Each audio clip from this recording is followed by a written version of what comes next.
Welcome to Good Morning Hospitality, your one-stop shop for the latest news, noteworthy trends, and thought-provoking discussions across the industry. From hotels and short-term rentals to all things travel and hospitality, you'll find each episode equips you with the information that you need to start your week. Join us on Good Morning Hospitality every Monday, wherever you get your podcasts.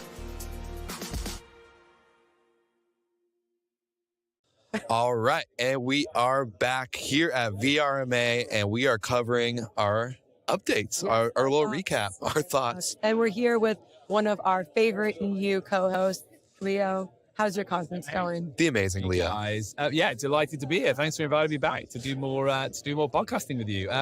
Good. I'm having definitely a good couple of days. Lots of fun. Yeah, you're here to add our British spice to the show. I love how Leo's just like lots of fun, totally chill. And then like yesterday, he was like, yeah. So late night? I'm just kidding. I like that. My British spice. Yeah. I like My that. British Spice. that is a great nickname. The British Spice. Owning that. Yeah. Okay. Definitely gonna be a great blooper reel. So I think it's been a really great conference so far. I have donated my voice to the cause. Yes. You can tell it's pretty shot. But it's been really, I don't know. Before I go into the conferences, I kind of like grumble and gripe about having to come. Yeah. But it's been great. It really has. There's so many fun vendors and partners, especially, I love coming as part of GMH, but it's also as, a PM, it's great to see all of our vendors and everyone here. Yeah, and I know I said on LinkedIn, it's probably my last VRMA, but who am I kidding? Like once you get here, and it's gonna be in Vegas next year, so kind of can't miss out that one. All this desert stuff, so dry. So one of my favorite conversations we've had so far has been with the Marriott AI guys. Yeah. And so my question for you, Will, is what are you putting into the search bar? Ooh, okay. For those who don't know what we're talking about with the Homes and Villas AI generative search, it's a great tool. Go listen to the episode. Yeah. And that's all I'm going to say. Just go listen to it. And I think the thing I'm going to put in the search, it sounds lame because I'm in a state full of mountains, but I think I'm going to do a mountain getaway. I think I'm going to look up like beautiful mountaintop cabin, hot tub on the patio or balcony. Definitely needs to be close enough to like, a good restaurant or two with some great outdoor activities and no cell phone service at all. Well, you never know. You might end up in like the Swiss Alps or something. Hey, I won't complain. I won't complain. How about you, Leo? What would you put on it? We want you in Swiss Alps. Come to yours. So for me, as dad of two, as I reference a lot, first thing is it's got to be kid-friendly. Yeah. I'm asking for it to be kid-friendly. I need the rooms to be big enough that I can put mattresses on the floor so we can just put the kids anywhere and throw stuff around. And Very British of you. it definitely needs to have close proximity to a town with lots of fun, family-friendly restaurants. So There you go. I'm keeping it pointed in that direction, but with a slight twist is when the kids are in bed, I want to have a glass of champagne with Jasmine. Amen. With a view. So Amen. Give me a view. I love that. Ooh. Well, and it's funny because before this conference in the desert, I was like, desert house, big desert house, lots of views, pool, banging summer kitchen. And now I'm like, anywhere with moisture is where I want to go. Lip salve sales to go through the roof. Exactly. With my $10 bottle of water. But how about you, Will? What has been some of your favorite things from the conference? Well, I think this is a great group discussion because I think the last couple of years we've seen such a conversation around profitability and growth and scale and build. Now the conversation seems to be dialed down where everyone's like quality, like making sure that everything's top tier, even if it means that we don't scale as much and that we're focusing on like ADR and maximizing our current actual revenue and not just like trying to onboard new homes all day long. So I like that, like change and dialogue and conversation. Yeah, and I would kind of thought coming into this that there might be a little bit more doom and gloom. Yeah. I was really interested. I mentioned this on the show last week to see like what the temperature was going to be, and it actually seems to be pretty upbeat and not quite as gloomy as I kind of anticipated. Look, it's been a hard year, and I do know that there's a lot of operators here that they're exhausted, they're tired, they're below beaten down. Yes, yes, it's Brandy. I'm speaking for Brandy. This is a text that she sent me, but is still in the air. Like that conversation is still happening, but I do think there's hope in the sense of people just like, we will get through this. Like there's a light at the end of the tunnel, and I'm seeing it, and I'm excited for the moment where it's not just a little dot, it's actually like right in front of you. Yeah. So how about you, Leo? What have you kind of taken away from the combine? I agree with what both of you are saying. So primarily, we do get, in good times, you get a bit carried away, right? It's like double down. Yeah. Yeah. And, that's always a little bit unrealistic, right? Whereas if we're focusing firmly on the quality bar and make sure that we're trying to provide hospitality to our guests and really good staff. So what I'm noticing, the conversations are changing around like, how do I provide hospitality solutions? How do I monetize the guests? Like concierge services, the whole share of wallet for years with food and beverage. We need to catch up. I'm seeing that. So like, how do we get value for money? But also alongside that, how do I diversify my marketing channels? That's a conversation I was never having 3 years ago. Yeah. So now everyone's like, so I think I'm going to get into midterm. Yep. Or turns out one of my properties is near a hospital. So I'm going to try and like make a deal with them and bring in that corporate stay. For sure. And they're the conversations I love having, because we have to see ourselves as hospitality operators. Like you're in a mountain town, for example. Hey, maybe you can do the guttering and clean the houses out of season for your owners. Maybe you don't have to just look after the bookings. All of that stuff helps professionalize and helps these businesses in the space become more sustainable. Yeah. Yeah, and I think that's so in my guesty panel later today about diversifying your portfolio.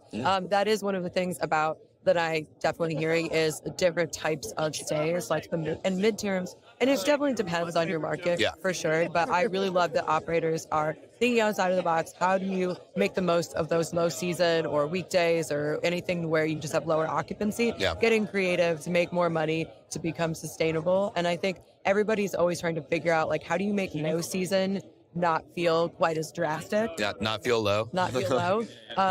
So I think that's really interesting. Well, two things that you guys said that got me excited, and I think the listeners, hopefully you guys can feel the same around this topic, is yesterday when we were talking about the True V rebrand with you guys, and you just say like, it's more grown up. I loved that. And I loved also chatting with Veronica at the Homes and Villas booth, because it just, what Marriott has done and brought into the short-term rental sector is professionalism. It's standards raising. It's, just clean and grown up. It's got that like, hell yeah, we're repped by Marriott. Like Marriott's on our home. And I think that is a great feeling. And I think we're shifting more into that, more grown up, less like 1995 looking designs and logos and stuff. And it's just going to actually be something that people want to continue to build, but the user at the end of the day wants to seek out, like legit goes out of their way to not be on a hotel, but a short-term rental. So, yeah. Well, so to all the listeners, I'd be curious to hear feedback on how VRMA was for you, what your takeaways were, because everybody sees this conference with a different lens. Yes. In the comments, in the LinkedIn or the YouTube, wherever you're at, but you should definitely be on YouTube. No self-promotion here, but not at all. Shameless. Good morning, hospitality at youtube.com. I would love to know too, because I think we have so many of our listeners here that have been coming up to us. Leo, have you had any European people saying like, I love the European crew? Far more than I thought it would. It's great. Let's go. I'm really enjoying it. Let's go. Yeah, it's nice. It's nice to come. I haven't done a conference since I think we started the show. Is that right? Yeah.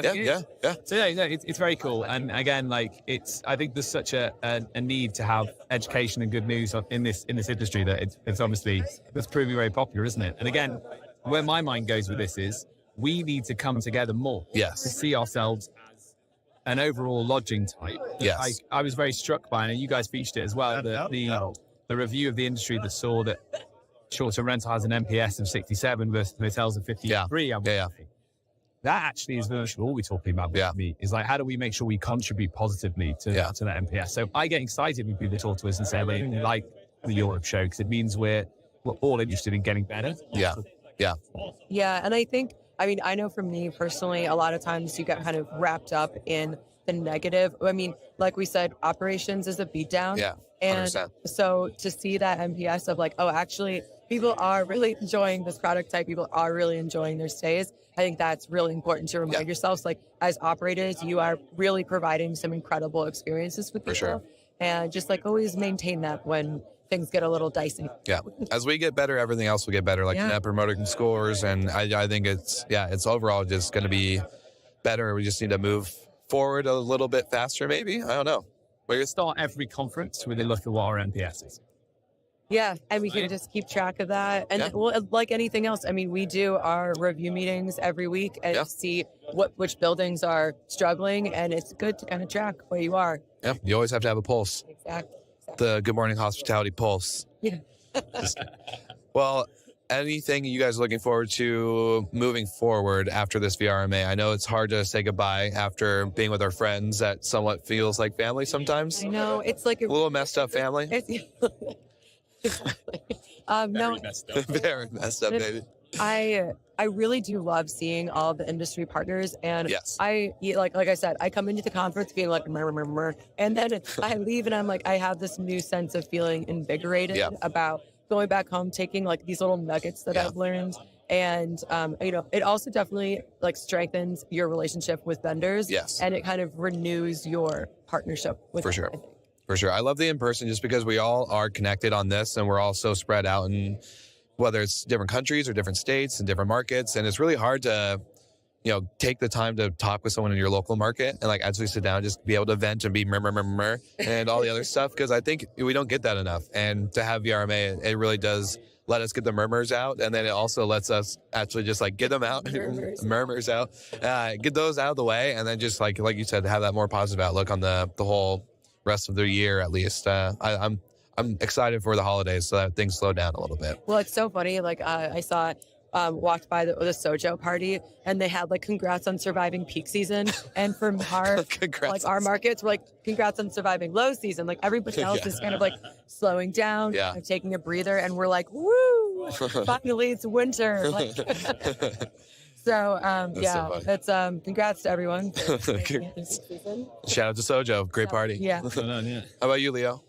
So I think that we can all get a little bit down on conferences from time to time, right? Guilty.